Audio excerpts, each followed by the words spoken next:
Salut tout le monde, aujourd'hui je vais répondre à un débat sur Kingdom. En effet, beaucoup disent que l'anime est nul et que le manga est 100 fois mieux.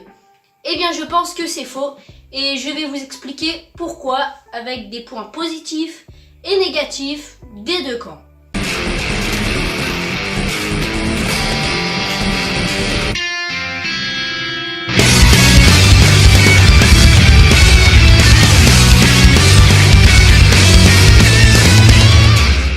D'abord, parlons de l'anime, en effet celui qui est détesté. Premièrement, je trouve que les graphismes ne sont pas si mal. Ce qui est cool, c'est qu'au niveau de l'anime, on est à l'équivalent d'un peu plus de 20 tomes et ce n'est même pas le nombre de tomes sortis en France. Donc ça c'est plutôt bien pour être en avance sur tout le monde. Comparé au manga, l'anime est gratuit. Donc oui, ça c'est un point positif quand même.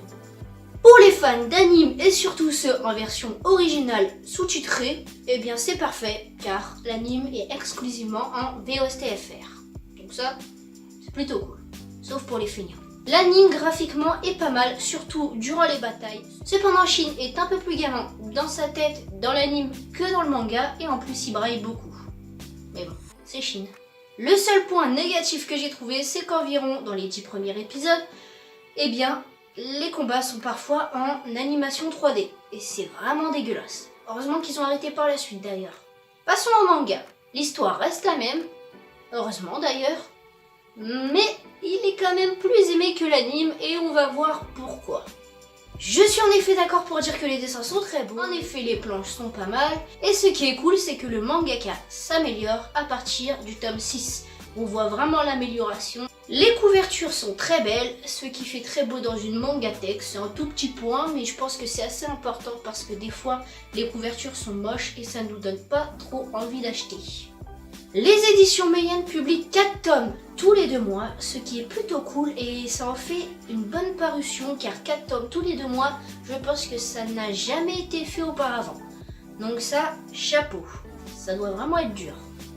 Mais ça reste quand même un point positif car quand on n'a pas de patience, 4 tomes tous les 2 mois, je pense qu'on peut être satisfait.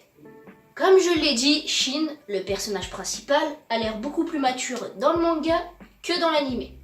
Je pense que c'est parce qu'on ne l'entend pas brailler. Mais il a l'air aussi bien plus mature quand il prend ses décisions, quand il parle, etc. Je pense que ça c'est assez important car il ne faut pas oublier qu'on est dans un contexte de guerre. Et ce Shin-là est quand même un peu plus sérieux. Le seul point négatif que j'ai trouvé, c'est qu'il faut quand même patienter 2 mois.